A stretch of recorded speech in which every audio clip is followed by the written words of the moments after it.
استاد ابراهیمی به هر حال شخصیت چون خیلی چند وجهی هستند و در همه حوزه ها و عرصه ها خیلی فعال و اکتیو هستند، من معرفیشون رو در 4 بخش مجبور شدم انجام بدم. من در 3 بخش آکادمیک و اینداستری و فعالیتاشون تو حوزه استاندارد صحبت میکنم. در حوزه آکادمیک خب ایشون استاد دانشگاه EPFL هستن تو زمینه ایمیج پروسسینگ و هم درس میدن و هم تحقیق میکنن در زمینه سیگنال پروسسینگ برای اپلیکیشن های مالتی میدیا.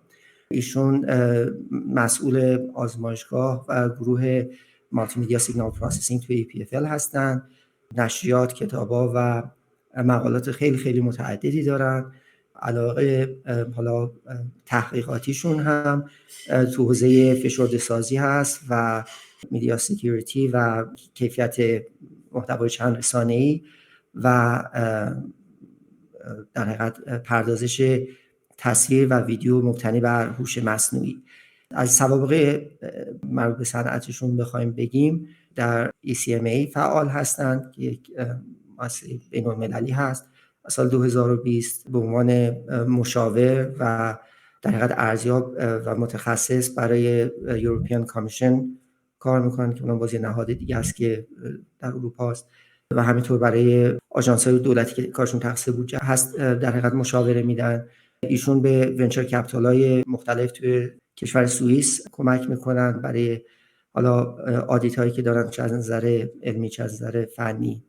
ایشون چند تا شرکت استارتاپ رو در 2 دهه گذشته پایه‌گذاری کردن که آخرینشون هم اسمش هست ریشیپر SA که یه در حقیقت کمپانی تحقیقاتی یا شرکت تحقیقاتی هست در سوئیس که تو حوزه همین هوش مصنوعی در مالتی میدیا کار میکنن.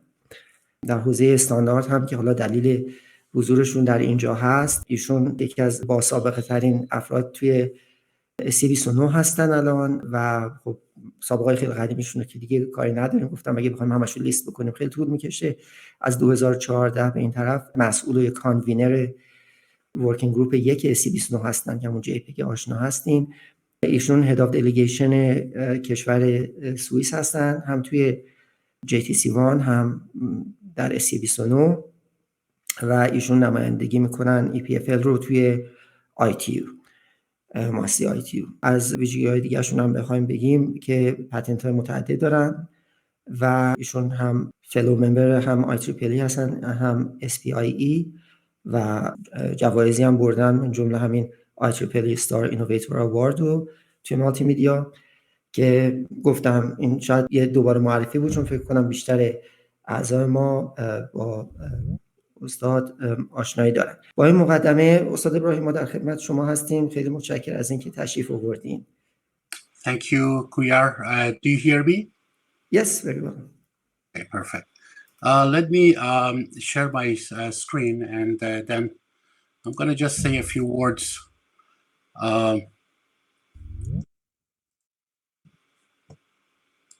of introduction before we go into more details. Hopefully you see my slides in the full screen now. All right. Yes, so yes, first of all, من یه 2-3 کلمه فارسی بخوام بگم. من فارسی یکم حرف میزنم اما 40 ساله که در سوئیس زندگی میکنم و فارسی حرف نمیزنم. فارسی تکنیک من خیلی بده. So that's why it's going to be in English. But as I understood Kuyar already mentioned, don't hesitate to ask your questions in Farsi. I probably could manage it. And if I don't, Kuyar is here to help me. All right. So in the next 45 minutes or so, I would like to spend some time to tell you a little bit about the new generation of JPEG standards. And of course, I don't need to tell you what is JPEG. JPEG, that stands for not only the name of a file format, but also the name of the group that came up with this file format is over 30 years old. In fact, the JPEG file format itself, in September this year, 2022, it will be 30 years old. That's several generations and lifetimes in information and communication technology that you can imagine, right? Now, of course, during these 30 plus years, JPEG has been active not only in its flagship and most known format, that is JPEG, but in a number of other projects. Some of them are ongoing, some of them are planned to be launched, and some of them are finished and are in maintenance. In this chart, I'm showing you more or less all the standards that are worth mentioning that came out of JPEG in 4 different categories. Of course, the larger and most important and most well-known are the image coding categories. It started with JPEG, and then there are a number of other standards. I will address some of them, so I'm not going to spend time on that. But I wanted to let you know that JPEG doesn't do only image coding. In fact, it also started at some point about a decade ago to give more importance to system issues, because file formats are becoming, and metadata associated with images is becoming very, very important. And from that point of view, either for annotation, management of images, or just search of images, we have defined a standard. And also across all the coding standards, we have tried to come up with a horizontal set of specification that define how metadata is defined, and how it is inserted, and how it is organized, and which syntax is used for it. So that is referred to as JPEG systems standard. That is part of it is already published as a standard, and some of it is still in progress. The unusual for especially the ISO side of JPEG. In fact, I believe that in ISO, JPEG is the only standardization committee that takes care of also quality evaluation. Historically, quality assessment, quality evaluation of multimedia content has been one of the tasks that have been running under ITU. But since JPEG is under both ITU and ISO and IEC, it is probably the unique and the only standard committee under ISO and IEC that takes care of quality evaluation. And there are actually quite a few things going on there. Unfortunately, we won't have time to talk about it, but it's worth mentioning it here. And then there are 3 exploration going on. These are initiatives that needs a little better understanding before standardization really takes place.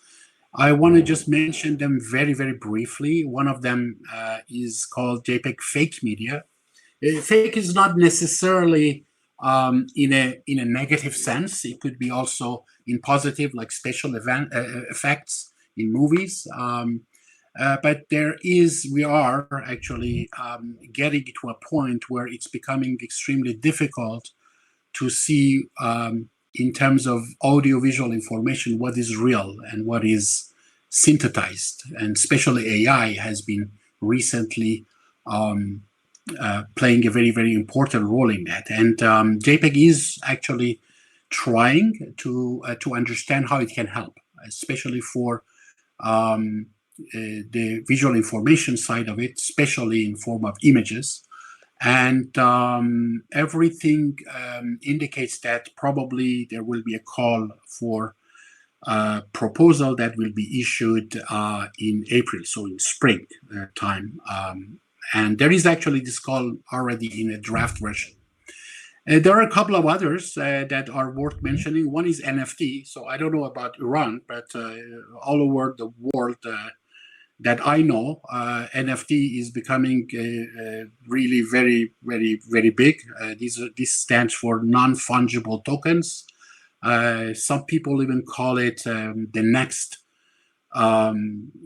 phase of the World Wide Web. So we know about Web 1 and Web 2, and going to be Web 3, so at least it's claimed.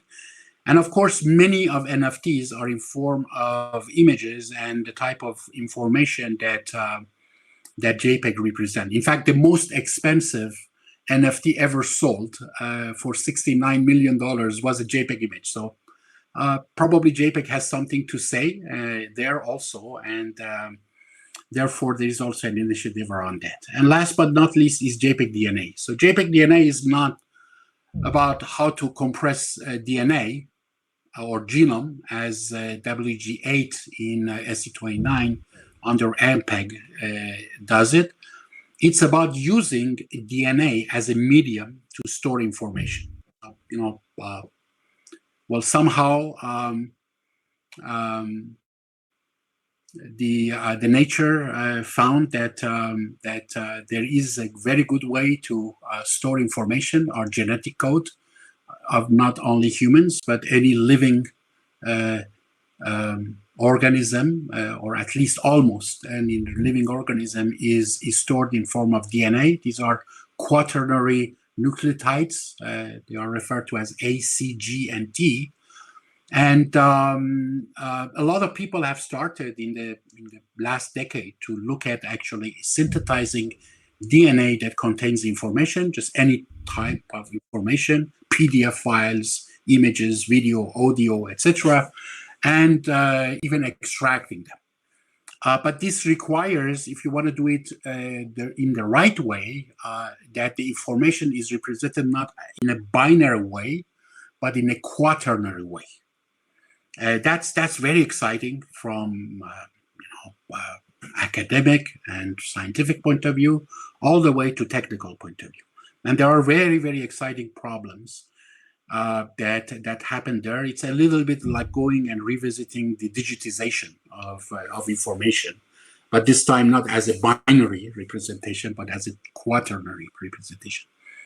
Of course, many of these activities I'm telling you are ongoing. Some of them are not. They are just in maintenance.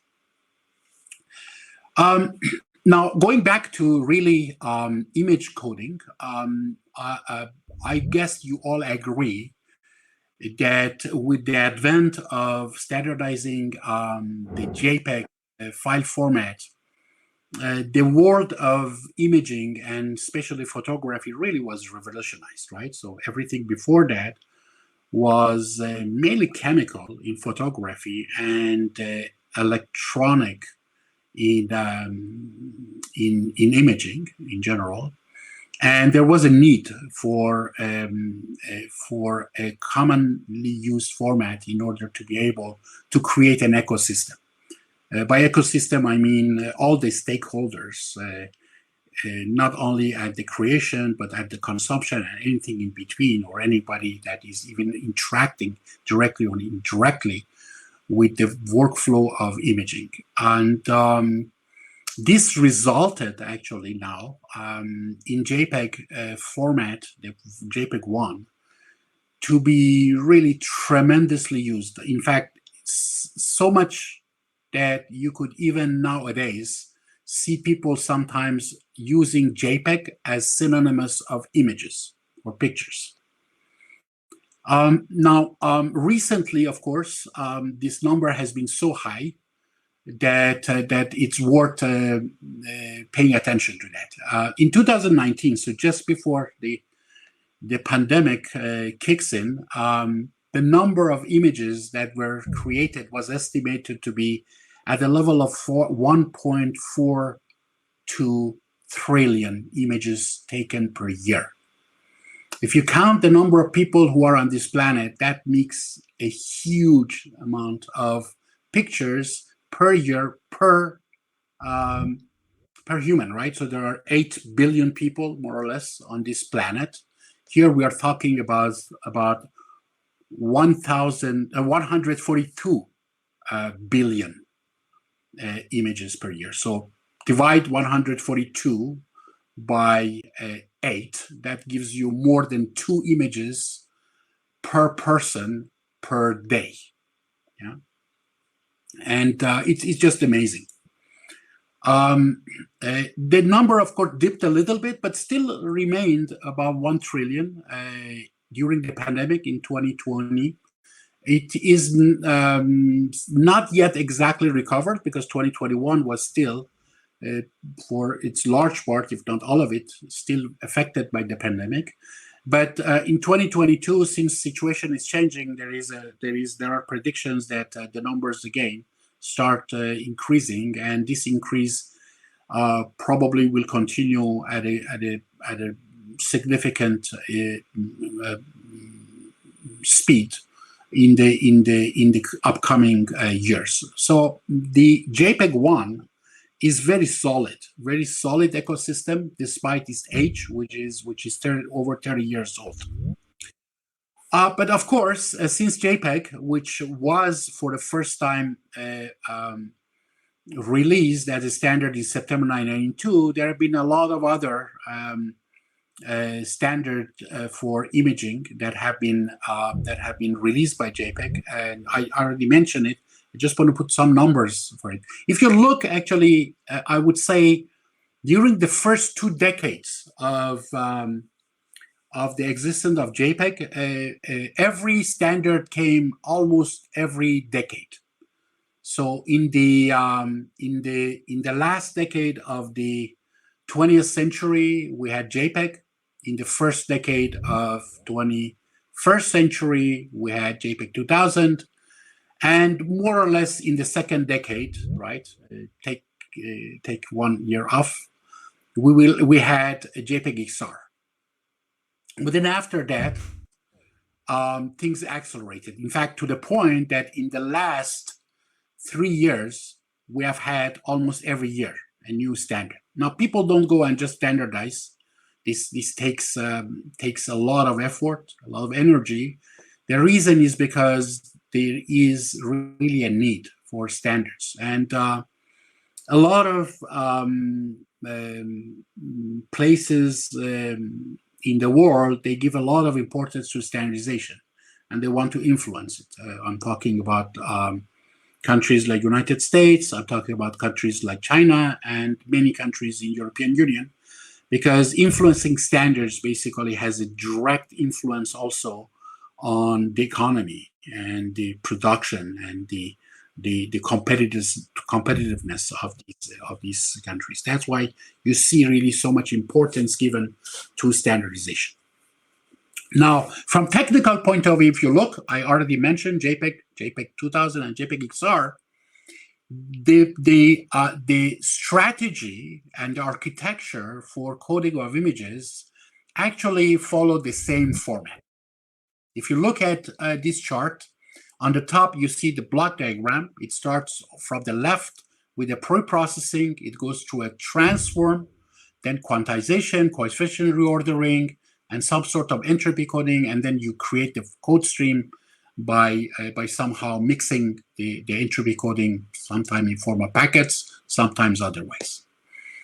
If you look at JPEG 2000 and JPEG-XR, the first, I would say, main important products in image coding by JPEG committee, in fact, the architecture didn't change. The changes happen only in the components.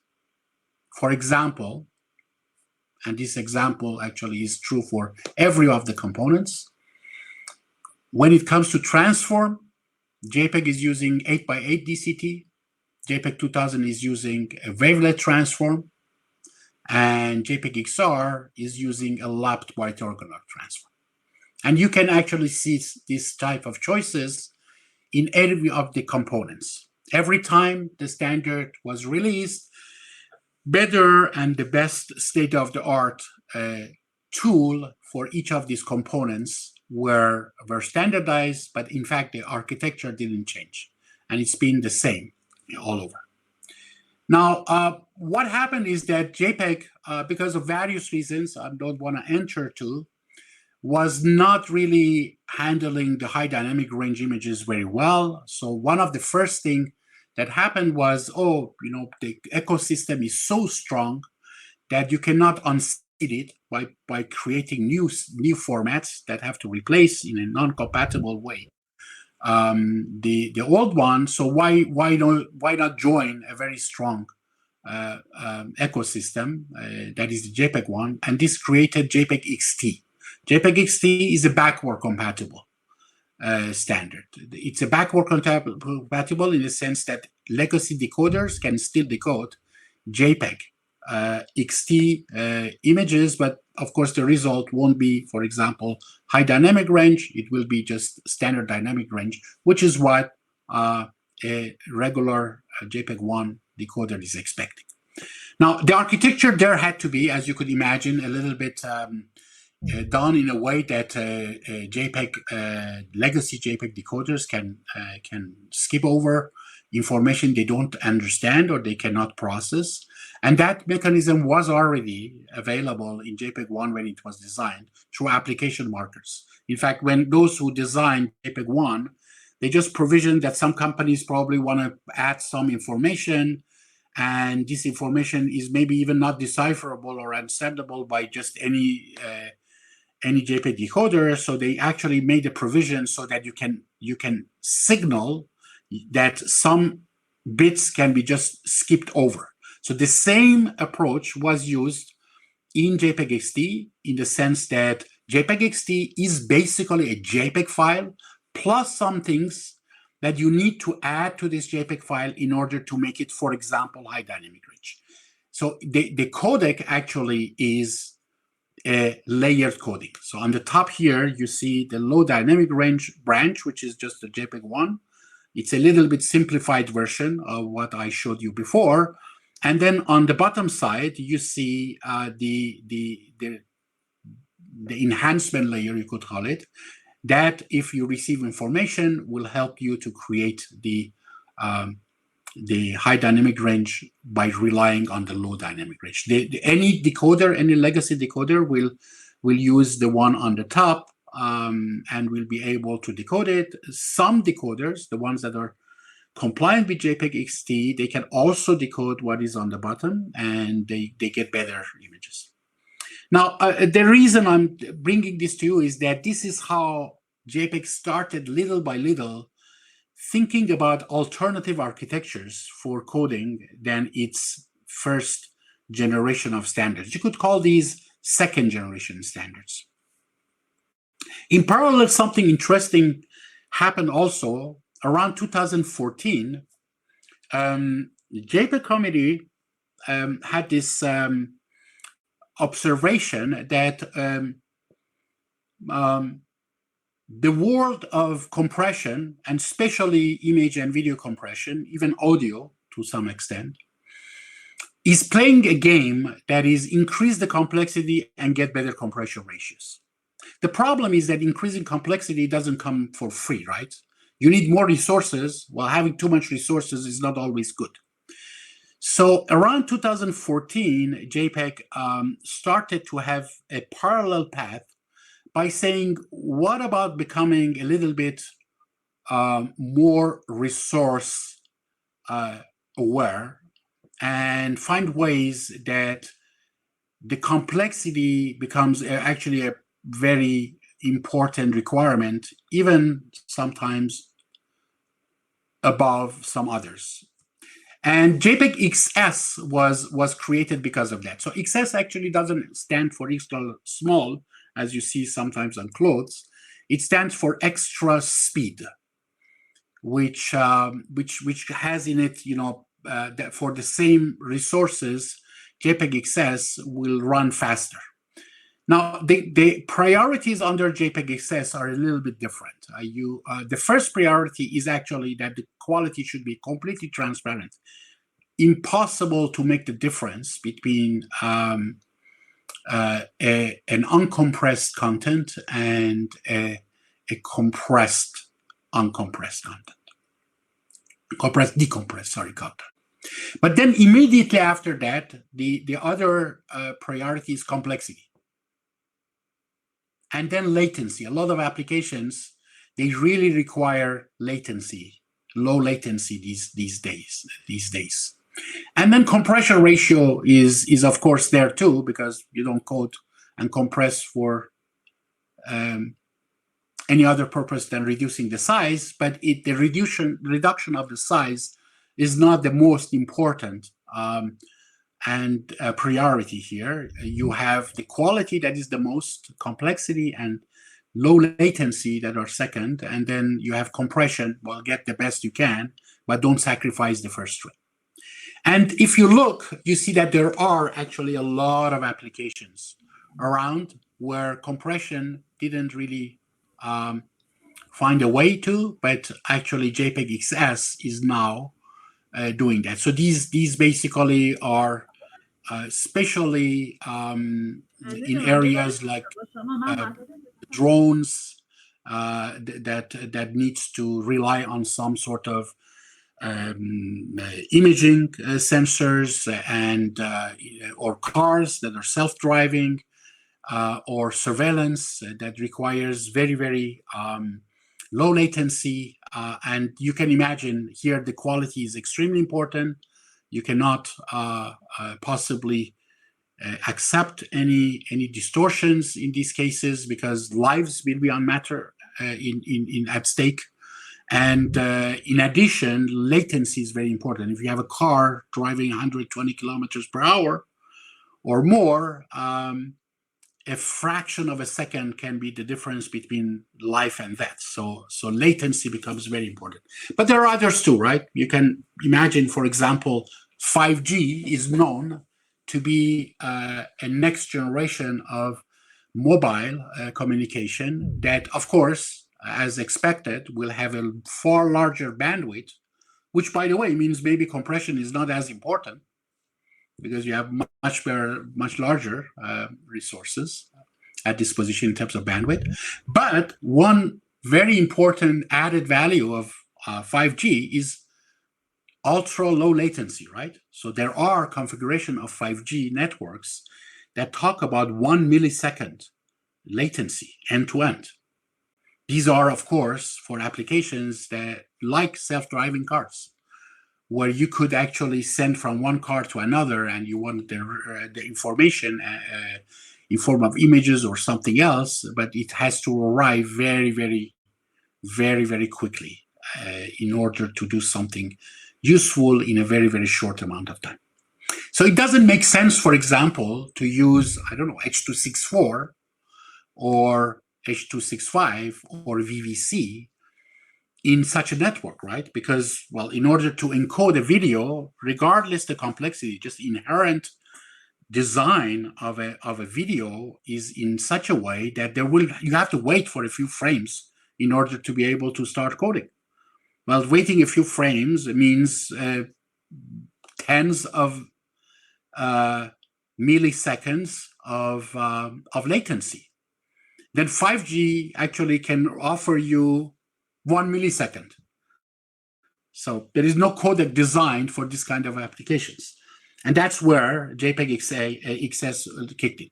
Again, if you go and look at the JPEG-XS, you see that the diagram, the block diagram, is pretty much the same as JPEG-1, JPEG-2000, and JPEG-XR. However, there are a little bit some additional tools that have been added to it. For example, the rate prediction and the rate control, in order to actually get rid of buffer. And no buffer means low complexity. No, sorry, low latency. And that's very, very important. So there also, you could see that this is, again, a second generation together with JPEG-XT of the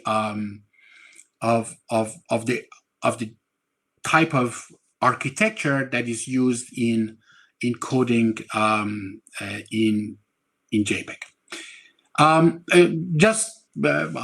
don't want to spend too much time on that, but interestingly, because there is, of course, 25 years of distance between JPEG-1 and JPEG-XS, you could actually, and this chart, I don't want to go into detail of it, but in fact, JPEG-XS does a better compression than JPEG. Well, you would say, yeah, but it's expected. Yeah, but it's 10 times less complex, and it is better in terms of compression efficiency. And by the way, the proprietary solution called ProRes by Apple is actually doing worse than both JPEG 30 years old, and JPEG-XS.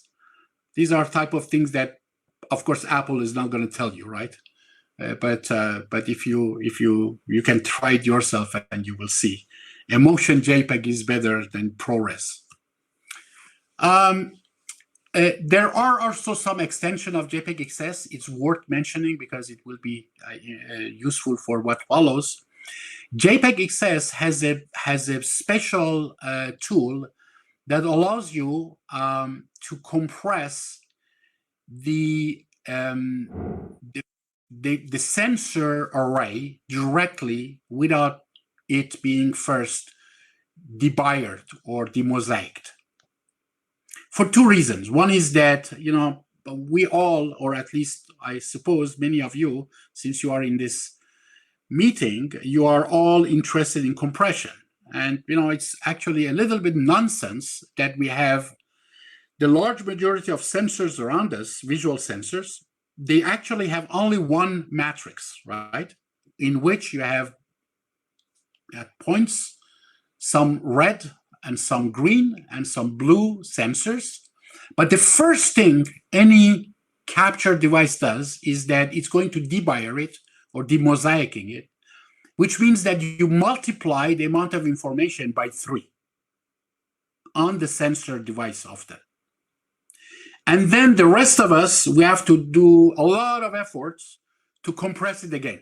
So we actually expand it, and then we try to compress it. And we ignore the fact that many of these pixels that we created, actually 2 out of 3, we actually created them ourselves. They're synthesized. They are not needed, right? And we try to come up with algorithms to undo what we did in the first place ourselves. So in many applications, you actually don't need to go through this debiring. You can actually go and compress. So none of the existing standards up to JPEG-XS was able to do that. And now we are starting to see, especially with JPEG-XS compression. And another thing also that motivates this type of compression of the sensor array itself directly is that the only reason we actually do debiring is because of humans. A machine doesn't need to have the debiring, and especially an AI based, artificial intelligence-based system doesn't need these extra pixels. The only reason we have debiring is that because these images look nicer to humans. That's why we do this. And the more and more machine coding for machines is becoming an important issue, because the majority of images today are for humans, but tomorrow it won't be the case. They will be for machines. So maybe it makes sense we see what machines like more than humans like more, right?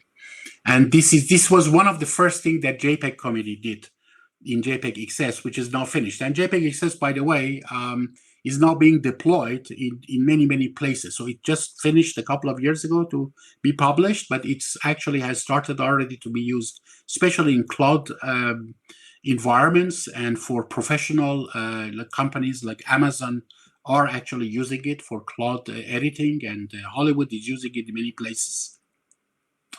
The same ideas actually found their ways also in JPEG 2000. JPEG 2000, on the left, you see that in yellow highlighted, it's exactly the same block diagram as in JPEG 2000 that was released in year 2000. But in fact, more recently, part 15 went and changed the entropy coding in order to make it much, much less complex, because it was very complex. So a low complexity or high throughput JPEG 2000. Now, just to give you just very, very quickly some highlights, if you compare in lossless, because JPEG 2000 can do also lossless, for example, at 12-bit per images, you actually by going from a 12-bit part 1 lossless to 12-bit part 15 lossless, you could actually speed up the decoding by a factor of 34. That's amazingly high. Of course, you pay a penalty. You won't be able to compress as much. So you lose 5% in terms of compression efficiency, but you multiply by at least between 1 and 2 order of magnitude, the decoding. Same for lossy, actually. In lossy, you can actually increase by factors around 5 all the way to 10, even 12, the encoding and decoding by a little bit of a loss. So you can make nowadays JPEG 2000 codecs that go at about 1 order of magnitude faster in either encoding or decoding. The price to pay is a fraction of a dB. Yeah? So instead of, for example, 43 dB, you get 42.63 or 42.57. So there is a very, very tiny decrease in the compression, in the quality, but a huge decrease in the speed. And the last standard that has found its way in terms of release was last year. What we call it JPEG-XL. Again, XL doesn't stand for extra large. It stands for extension for long term. And the goal of JPEG-XL is really to really replace JPEG. JPEG is now over 30 years old, and it's really time for it to be replaced. But it has been very difficult. JPEG committee itself tried, and many others tried. They haven't been successful. Now, JPEG-XL has been designed in such a way that actually this transition makes sense. There is enough incentive for that. I don't want to go into all of the details because that's not the goal of this talk, to go in details. But let me tell you a few things that JPEG-XL has that no other standard offers.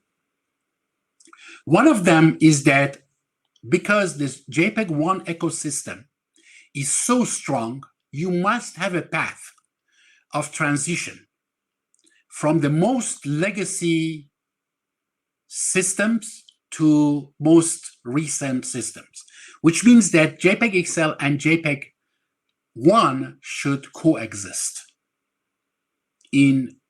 for years. How do you do that? You do that by doing a lossless, completely reversible transcoding. So JPEG-XL has been designed in such a way that you can actually take a JPEG image, compress it, or transcode it rather in this case, to JPEG-XL, sometimes get between 20% to even half the size, which is significant if you have many images, in a numerically lossless way. And you think about it, the reason HIF or AVIF in future will have never any penetration the way they expect to have is because often from user point of view, if you have an image of a wedding or children being born, etc., you don't want to destroy the quality. And the transcoding by going to JPEG, from JPEG to any of these other standards is actually lossy, which means that you cannot guarantee you will not have losses that won't be visible. In JPEG-XL, you guarantee it won't be because it's numerically the same. And at the same time, you get, the architecture here again, I would call it second generation architecture. So it's again based on DCT and transform and pre-processing, post-processing, but a little bit different in terms of general architecture. So it's not the clean architecture that I showed you for JPEG, JPEG-XR, and JPEG 2000. It's a little bit more advanced. For example, the DCT is variable size. It also, because the reason I told you, it can actually get a JPEG as an input and not a RAW as an input. And it can do, by the way, both lossless and lossy. And in fact, it has been shown by outside tests, have nothing to do with JPEG committee's tests, that it is actually today, in terms of lossless compression, way above anything else that is around. Now, you would say, what about complexity? Well, I can show you in terms of complexity. It is actually very, very, very similar to JPEG. It's almost like having the lunch and eat it too, free lunch. If you compare it to one of the fast implementation, actually the fastest implementation in software that is accessible publicly, which is called Turbo JPEG. JPEG XL encoder is slightly faster. Unbelievable. On the same hardware or software, it's slightly faster. In decoding is slightly slower, but really in few percent. Compare that to HEIF, right? It's just completely different, right? You're talking about at least 10 times more complex in decoding and around 15 to 50 times more complex for encoding. Yeah, and in terms of quality, actually the results of JPEG XL at very high quality are very competitive with HEIF. In fact, in many cases, textures like the skin or textures that are very hard to reproduce, usually in a compressed environment, are pretty good. But then AI came, and the question was, oh, so what do we do now? There are actually, so JPEG looked at it, and there are 3 ways you can use AI, right, in the field of compression. One of them is to say every codec has a lot of parameters to optimize. So why not having an AI module that, like a good human, will go and tries all the combination of all the possible parameters, but this time without human intervention, and find the best.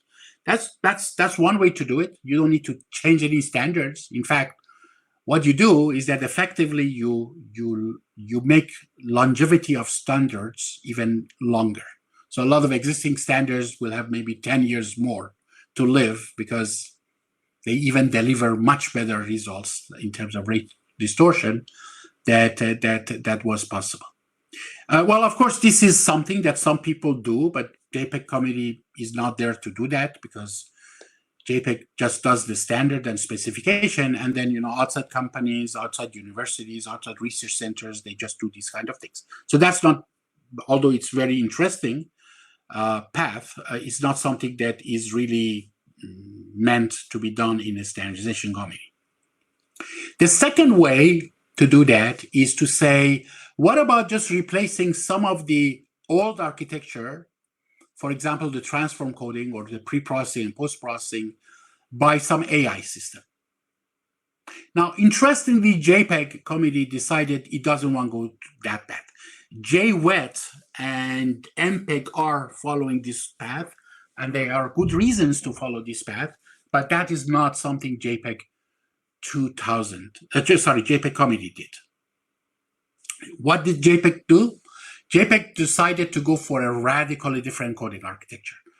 And a good example to illustrate that is the autoencoders, right? So everybody's familiar with deep neural networks, in this case, even CNNs, convolution-based neural networks. And the idea is that instead of having these specific components and some model, you just feed the pixels of the image on one end. It gives you in a latent space, in a very compact version of it.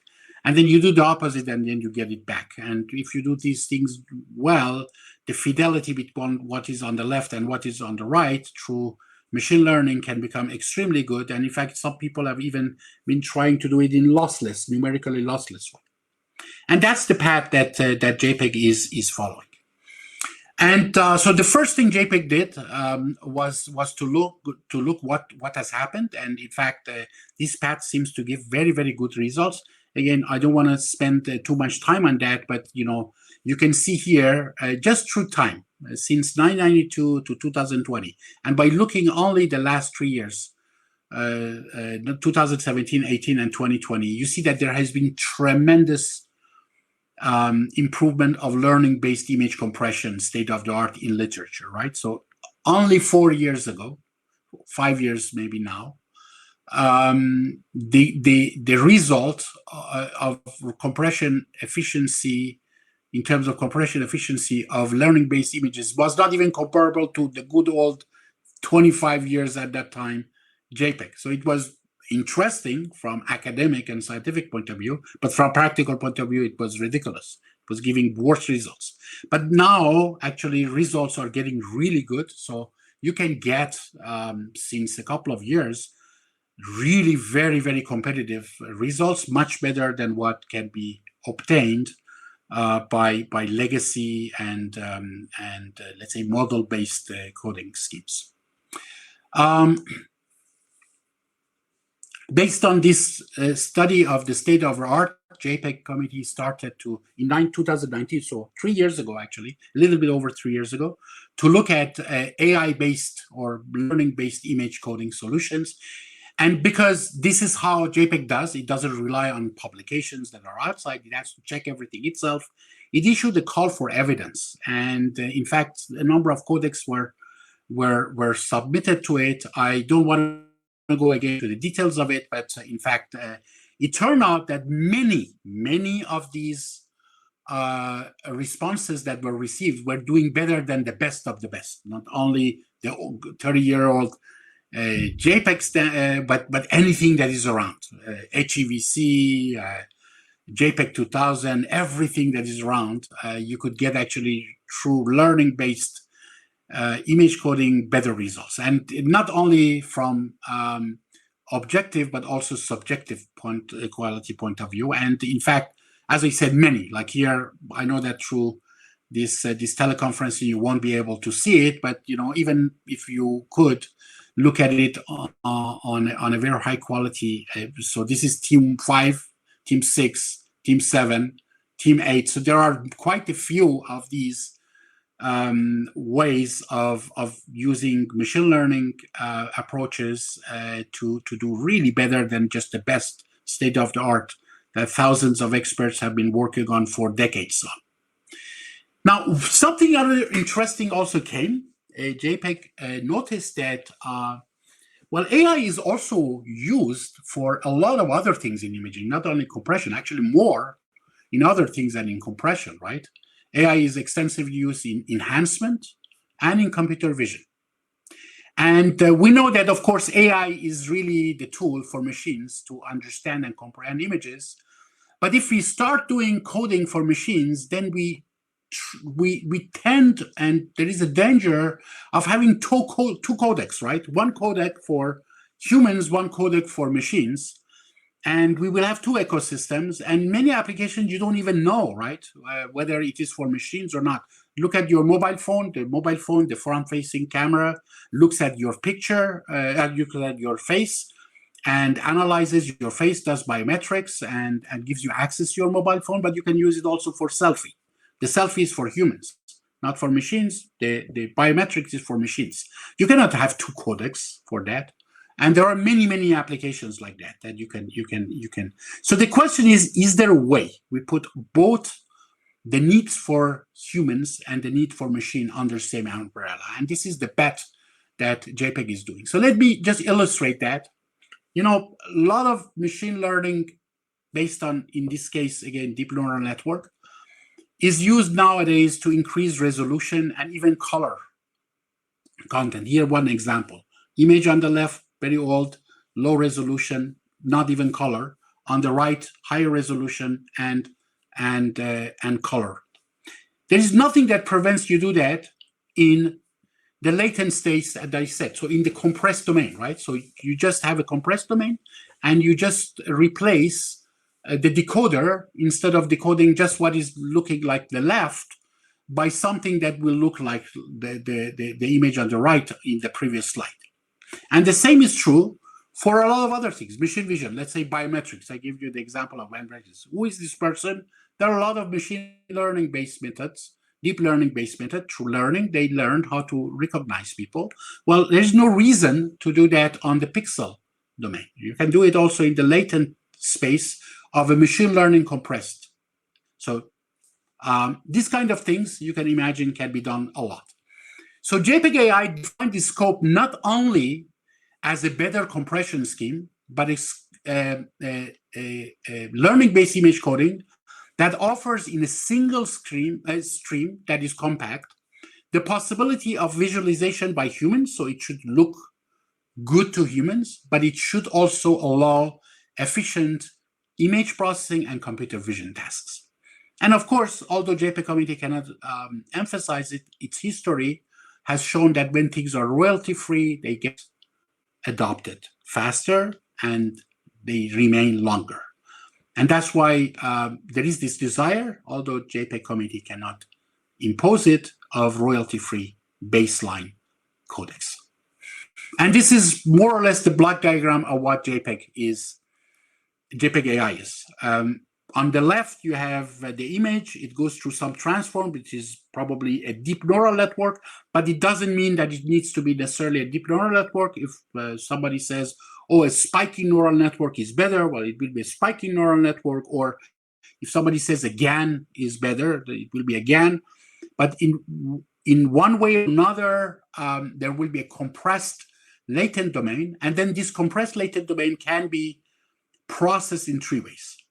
Either through a standard reconstruction that guarantees that what is the input image will appear exactly the same way. That's very important. This path is very important because a lot of artists, a lot of content creators, they do not want that any decoder deteriorates or changes the content they've created. So the standard path will just give something, if not exactly the same, perceptually or otherwise the same as what is input to the system. But then you have two other paths. You can also apply them to the compressed latent representation. You could get better or at least processed content, denoise or enhance or color or in paint and so forth. Or you could do computer vision tasks. Classify, detect objects, understand semantically what is in there, do biometrics, etc.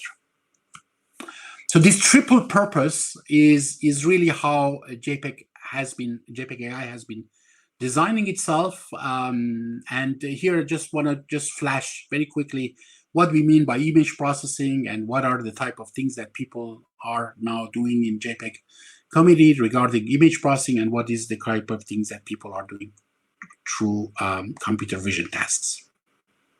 Of course, nobody's saying this is going to be limited to these, but these are the ones that people are looking at in the JPEG community. In terms of use cases, as I said, you could imagine there are quite a few. Many of them, they are good. It is necessary that the content is both good for humans and for machines. So some of them are really coding for machines. Some of them are only coding for humans. Some of them are coding for both machines and humans.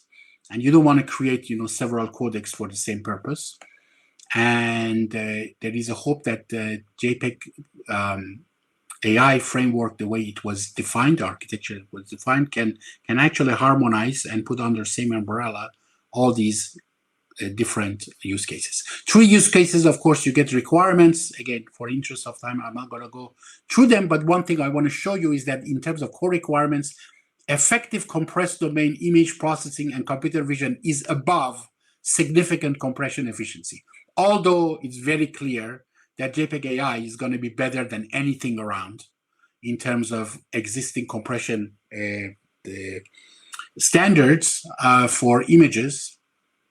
It actually above that and before that, the most important requirement is the possibility to have this triple play possibility. There are, of course, others, and there are a number of desirable requirements that probably will give place to some low complexity or some other, low latency, etc. profiles that will be for specific application, as it is usually the case in standardization. Now, what is the work plan? So there is a very, very actually well-defined work plan in January, so not a very long time ago, just a month ago. JPEG released its final call for proposal. In fact, in a couple of days, there will be the deadline for pre-registration. I can tell you that there has been already a number of pre-registration received, and probably even more by the next 2 days. There will be a number of milestones that have been defined in terms of deadlines to submit the codec. This is the 10th of March, but then later on, of course, submit the material and so forth. Again, for the interest of time, if there are any questions, I can answer, but I don't want to take more than the time that is allocated to me. So I'm going just to tell you that beyond this, the roadmap of JPEG-AI is that we will have a working draft in October this year already. And hopefully we will have in 2024, not very far from now, so about a couple of years plus a few months, we will have the first learning-based image coding standard ever. Thank you very much. I just want to maybe stop here, and if there are any questions, answer to them.